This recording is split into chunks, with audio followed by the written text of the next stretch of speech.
It's Sunday morning, and that wonderfully relaxed feeling of a long, lazy day lingers in the air. If you want to make the moment last, may I suggest the perfect solution: the Martin Sheen Podcast.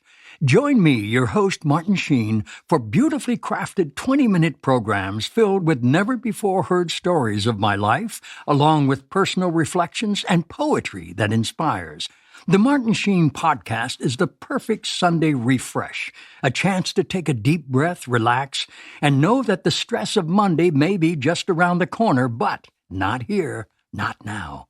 So make this your weekly moment of calm as we explore faith, hope, love, and what it means to be human.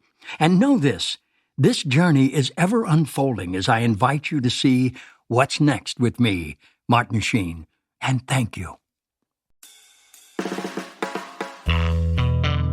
Our press secretary gave alternative facts to that. My goal in this deposition was to be truthful, but not particularly helpful. Welcome to UnSpun, the podcast that makes you better at finding the truth. The way people get news is changing. It used to be that there were many reporters who would research stories and write articles, but now politicians and famous people share information directly with you on social media and the internet. That means you find out things fast, but it's up to you to make sure the information's actually accurate. And newsmakers don't always do their part. The temptation to manipulate information is strong. They bend the truth to deceive so that they can avoid accountability, so that they can advance their agendas. When you recognize these agendas, you can sometimes find out what's real. And we're at a crossroads where anyone can share anything online, so it's important to sharpen your critical thinking skills. Finding that deception before it goes viral is pretty much a survival skill now, and we're going to do it together. Let's get unspun. Hi, truth seekers, and welcome to this week's episode of Unspun. So we've talked before about the funding crisis for news. Basically, online advertising works a lot better for advertisers, so they've pulled ad support from news outlets. But news still costs money. You have to pay reporters, it costs money to host a website, to buy a camera, to pay the power bill to broadcast. And one way to have that money is a paywall. And I'm sure you're familiar with these. It's that pop-up that says, if you want to see this story, you're going to have to subscribe. And if you're anything like me, it kind of stops there. I usually don't want to buy a subscription to a media outlet somewhere that I don't live, or maybe I just don't want to put a credit card on yet another website. So what does this mean? Are some people just more informed than others because they subscribe? And who are these people? And then finally, does this matter for how we live together and make decisions? We'll find out this week. Let's get unspun. So you can think of paywalls as the news industry giving up on the give it away and sell ads bet that it made in the mid-1990s, and then it spent 25 years figuring out how to charge without losing all of their audience. When newspapers first showed up online, a couple of them did try charging from day one. In San Jose, California, the Mercury News in 1994 started by asking $5 a month, and the Wall Street Journal went behind a subscription wall in 1996, 1997, and they were the first big publication to do so. The Journal got away with it because a lot of the subscriptions were paid by businesses and organizations who gave the money on behalf of their employees so that their employees were well informed. But this was not normal. Almost everybody else took the opposite path. Most publishers thought that charging would kill traffic and therefore ad revenue, and so news online should be free but paid for by advertisers. There were a few exceptions. Slate tried paid content in 1998, and the New York Times put their columns and crosswords behind a kind of a partial paywall with Time Select in 2005. Most of these didn't actually make money. So the free ad-supported model stayed kind of the dominant one for roughly a decade and a half. But then hybrid models started showing up, sort of a freemium for news. So the Financial Times introduced what it called a third way in October of 2007, and their readers got 30 free articles a month, and after that they hit a paywall and had to subscribe. And this was actually pretty smart because it kept their content discoverable on search engines like Google, and people could share it on social media, which even by that point was where audiences were actually coming from. But they still charged heavy users. Pretty much everything we've seen since is kind of a variation on this idea. In 2008, there was a global economic slowdown that really was the beginning of the end for that advertising-supported model because when your overall budget is weak, you as an organization are going to invest less in advertising because you need the money for operations. So print advertising buys went way down, but the businesses weren't buying digital ads either. And then at the same time, content servers like Google and Facebook were vacuuming up whatever ad money remained. So that kind of give it away for free didn't work anymore because, again, news costs money. So news organizations started looking into how to charge people for access, keeping content open enough that search engines could still pick it up. And the New York Times made one of the first big tests on this. In 2011, they launched their metered paywall after about 2 years of discussions inside the organization. This let people see 20 articles a month for free, which stayed open to Google and social referrals. And they found that their page views dropped about 20%, but hundreds of thousands of digital subscribers signed up in the first few months. Because the New York Times is kind of the most watched newspaper in the world, its success turned that metered model from an experiment into basically a template for other news organizations. And in the years after, a lot of them, mostly newspapers, have followed. Those free monthly article limits are kind of going down, right? 20 became 10, and then it became 5 because publishers did experiments and found that the math favored fewer free articles. But by 2019, about 70% of leading newspapers across the EU and the US had some kind of a paywall. The industry also branched from simple metered models into hard walls, even meaning that there's nothing for free. Freemium models where there was some content for free, but premium content was locked up. And then there were some hybrid or what they call a dynamic model that decided per reader when to show the wall. So sometimes they would show it to you and sometimes they wouldn't, depending on things they knew about you, from like cookies on your computer and stuff. But sometimes the public service mission of journalism is really in conflict with the fact that news costs money. And COVID actually could have taught publishers a lesson because several subscribers dropped their paywalls temporarily and saw their subscription numbers go up. I'll talk more about this later, but let me just say the lesson didn't last that long. The underlying trend has been walls getting harder, not softer. So those gift links that you see, as well as those constant requests to sign up for newsletters, these are publishers' attempts to try to keep attracting maybe new subscribers. Financial Times started the gifting in 2013. New York Times rolled it out in 2021. And by now, most kind of upmarket large news organizations have some kind of model with that. So how do paywalls actually affect the quality of information that's available to the public? We're going to find out after this very quick break. I'll be right back.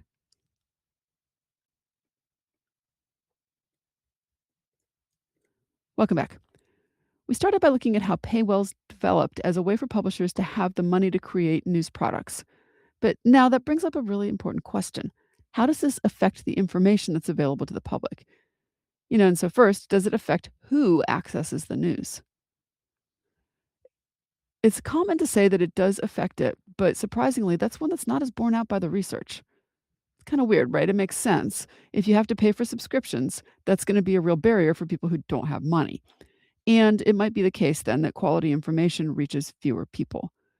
And that's definitely logical, and it's also possible, but the truth is we don't have all that much research to tell us if that's true or not. This is also a place where we have to point out a problem in doing this kind of research. The only people who really know what subscriber numbers are like are the media outlets themselves because they control the servers where they keep the records and all of that. Now, I can also tell you that from my years of working with and studying the media, it is really hard to learn things about your audience.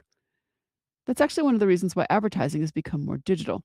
As much as you may not like those digital profiles of you that are used to inform advertisers surely do love them because it's way more efficient for them to pay to show their messages only to audiences who are going to be interested in what they have to sell. But fortunately, we're not completely blind about these effects because there's what we call knowledge effect studies. And there was one in Sweden that showed that as media choice got wider, right, people have more choices for where to get news and information, there was a gap between news seekers and news avoiders, and it got bigger. And so this growing gap kind of raises the idea that we might have unequal knowledge. It's plausible to imagine that paywalls push marginal readers into simply just giving up on the news at all, becoming those news avoiders. But what we do know is that there's actually only a small percentage of people who will pay to subscribe to news. Most of what we know comes from indirect measures. So this is doing things like asking people in the audience if they're willing to pay, looking at things like publisher financial statements that they have to file, and things like that. There was one study back when the New York Times put up their first paywall in the 2010s that did survey readers. And they asked when the paywall went up, and most readers said they wouldn't pay. And they asked again 11 weeks later, and most of them had not subscribed. So, what did they do instead? They either gave up on the Times and moved to other news outlets that were free, or they just got less news, or they found loopholes. So, these are things like sites that make copies of journalists' work available for free. And that few people pay and most go around the problem pattern has held up over time. And it's not just true in journalism. So, who are the people who do choose to pay? Here, I was a little bit surprised because it seems like it's a very natural line to draw between something costing money and people with less money turning away. But it turns out that it's actually a little bit more complicated than that. There was one study that compared Finland, Denmark, and Norway. So these are three relatively wealthy countries where people do tend to still trust the media. And they found that even among those three countries, there was a difference in willingness to pay. And it was tied to kind of their own media system in that country and their history, and not just their individual wealth. Another study found that a lot of subscribers are like me. Pew data on local news paying behavior says that when the audience thinks news organizations are doing badly and they value the work of journalists, they're more likely to pay. And this is especially true of older people.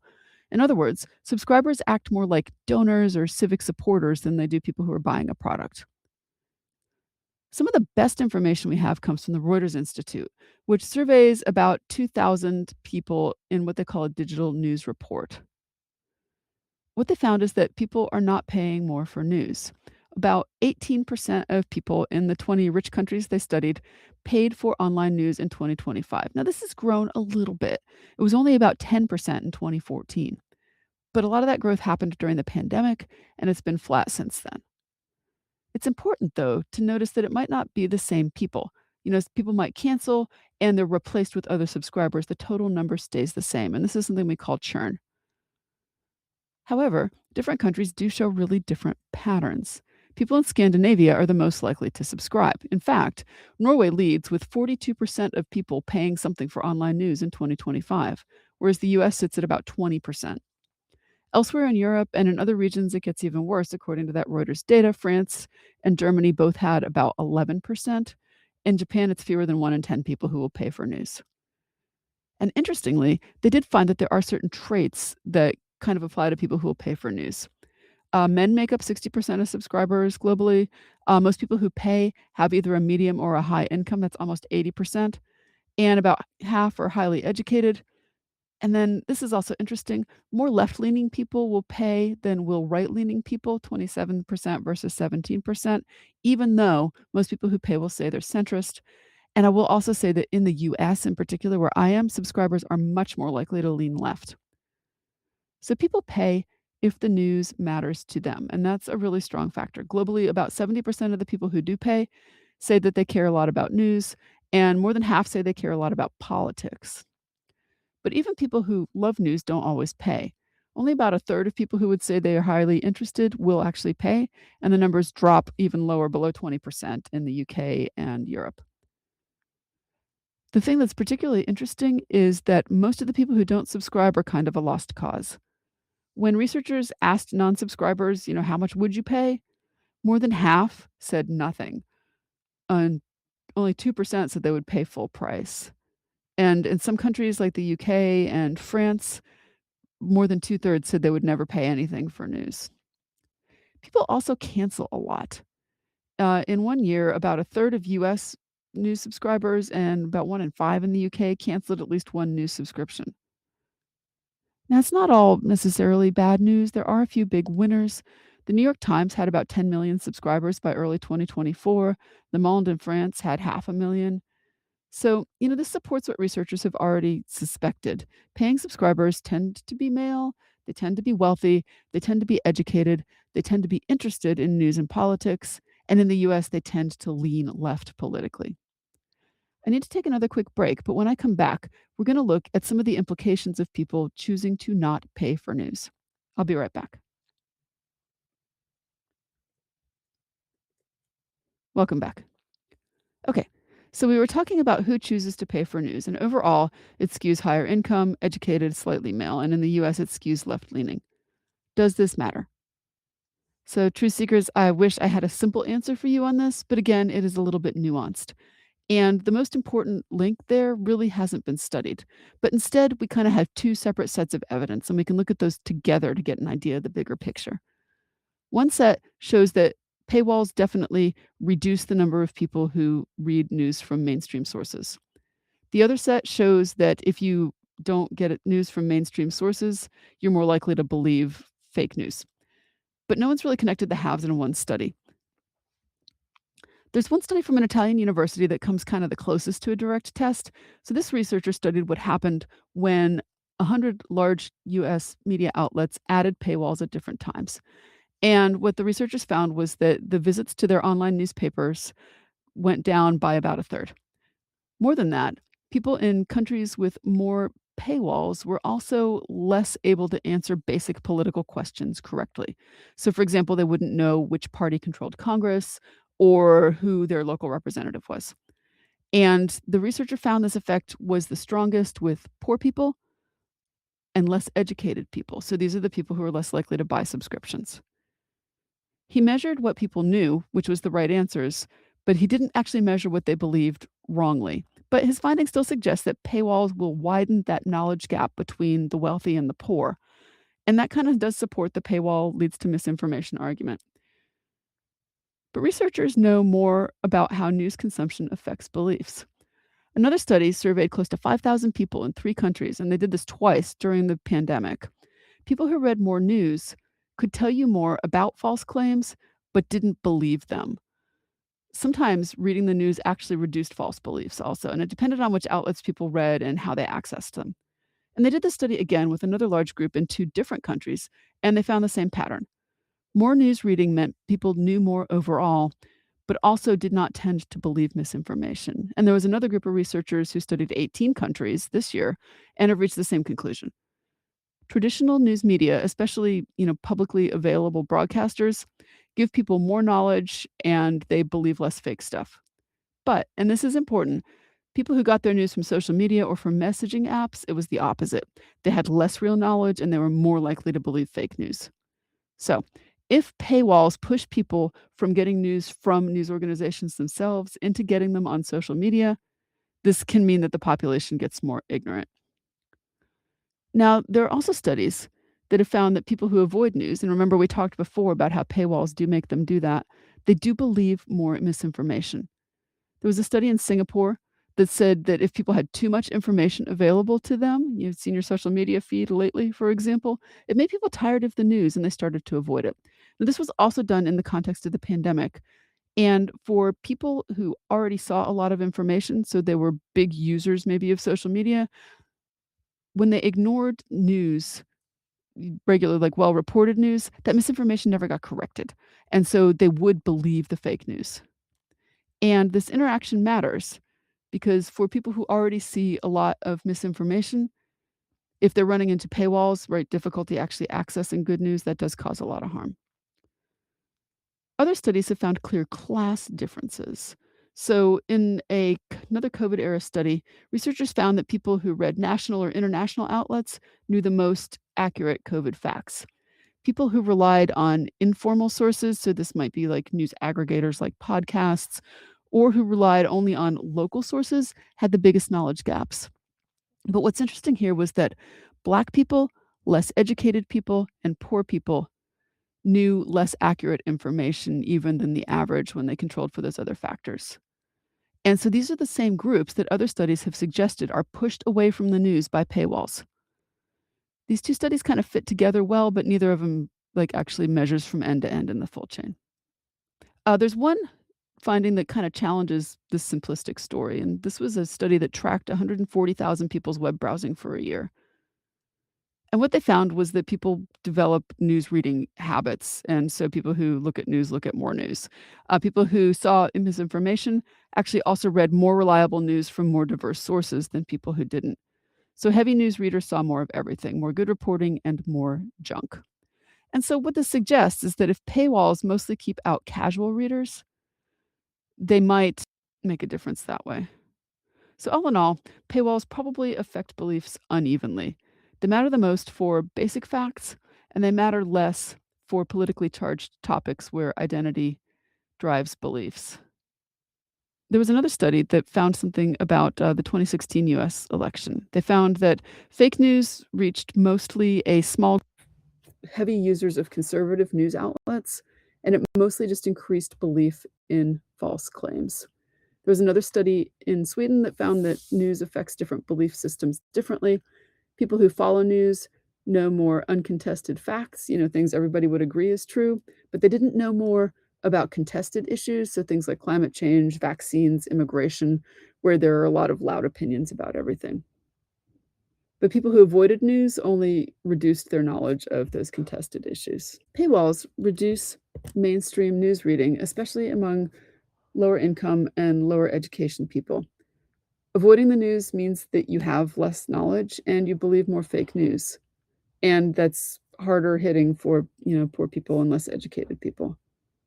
So one thing that happens that I've already mentioned is that sometimes publishers will drop a paywall temporarily. And that serves two purposes, right? It's journalism's job to serve the public, and making a story more available can do that. But dropping the paywall also means that search engines and AI tools can index those stories. And when people start to look at important historical events in the future, they will get driven back to that news site through search, and those clicks will mean money for the news organization later.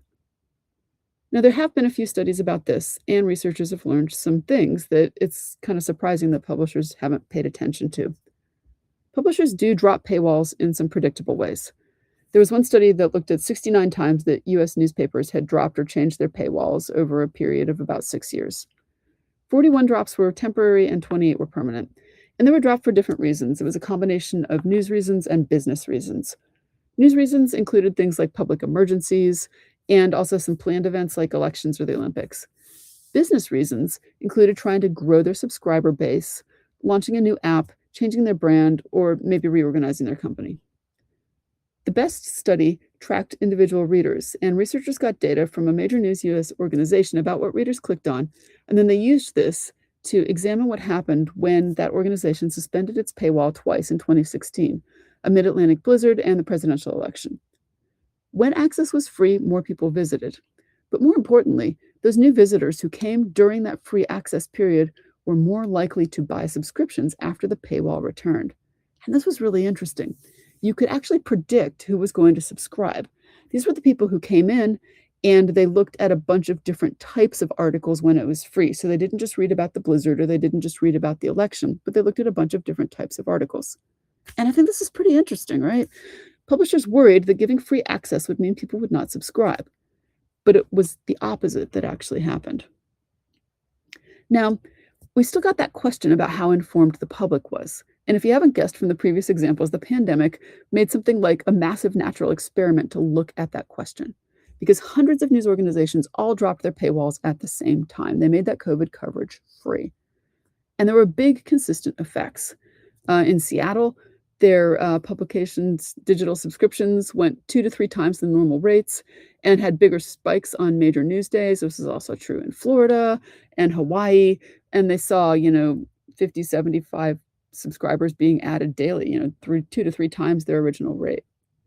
And some publishers just have a policy that they're always going to drop their paywall for a disaster. So, for example, the Palm Beach Post in Florida will lift its paywall for approaching hurricanes. And others decide based on these situations. So, for example, the New York Times and the Washington Post dropped their paywalls during the 2013 Boston Marathon bombing, even though they were not in Boston.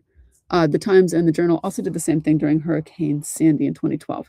And you see the same thing. Traffic goes up. In a recent study of paywall drop due to wildfires, free wildfire stories weren't what got people to subscribe. Again, it brought people in, but it was the other stories that converted them to subscribing. Another study looked at the opposite situation. What happens when readers hit those paywalls? So they used individual web traffic from a major news outlet over 4 years in 2020, 2024. And they studied what happened when readers hit an article as soon as they passed the free limit. And they found that readers will pay, but they only pay for the local stories. That makes sense, I think, because a lot of the national and international stories you could go find somewhere else. One other thing that publications have tried more recently is gift links. And again, the Financial Times kind of led on this. They introduced gifting back in 2013. The New York Times rolled it out to subscribers in 2021. Now, it had some rules. Subscribers can only share 10 articles a month, and once the article's shared, people who see it can have 14 days to access it. And then those articles that are gifted don't count against a free article limit for people who don't subscribe. And now they're pretty common. Lots of different outlets do this, even my local paper. The links are pretty popular with subscribers, but there isn't a lot of published research about if they work, because again, publishers own and control the data here. And there also aren't really studies yet on if there's a bias in the stories that get shared from gift links. But here's what we do know. First, we know that news organizations offer subscribers to share gift links. Those publications tend to be a little bit more liberal in terms of their own subscribers. So for example, the Atlantic Monthly offers it, but their subscribers are 10 times more likely to say they're Democrats than Republicans. Also, generally speaking, people who skew liberal in the stuff they post share a wider range of topics than conservatives do, but everyone does tend to share things more often that align with what they already believe. And this is true for hate sharing as well. When you share something just so you can complain about it. There was a super interesting study from 2021 that found that a lot of sharing of fake news comes from wanting to basically just degrade people and leaders who believe differently from you. And there was another study from just 2 years ago that found that on Facebook, Republican members of Congress shared more unreliable fake news, and they also got more engagement on it than Democrats did. So this is all about information other than gift links, but research could find that gift link sharing has some similar patterns. So truth seekers, what have we learned? First, most people don't pay for news, and those who do don't really represent the entire population. They have more money, they're more educated, and they're more interested in politics than most people.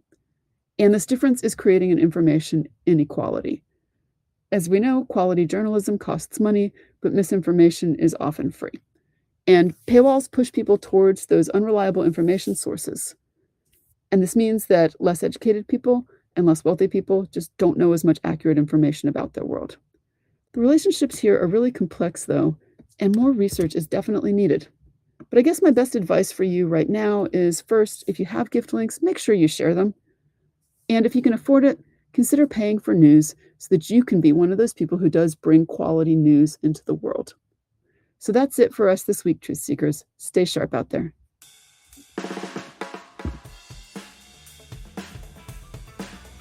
Thanks for getting UnSpun with me this week. UnSpun is a production of me, Amanda Sturgill, and is a proud member of the MSW Media family of podcasts. Send me your thoughts and ideas about trickery in the news on Gmail at theunspunpodcast@gmail.com. I even write back. And find this episode's show notes and more information at theunspunpodcast.substack.com. Want to learn more and get smarter? Check out my book, Detecting Deception: Tools to Fight Fake News, which is available on Amazon or your favorite online bookseller. And until next time, stay sharp, everyone.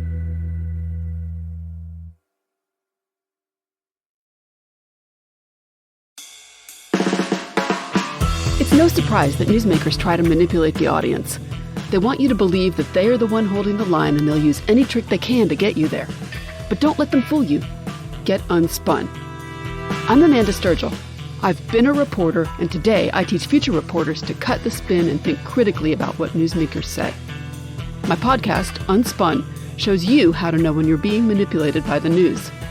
Learn to spot the tricks and how to make up your own mind about what's true. So if you're tired of being fooled by the news, subscribe to UnSpun today. UnSpun, because you deserve the truth.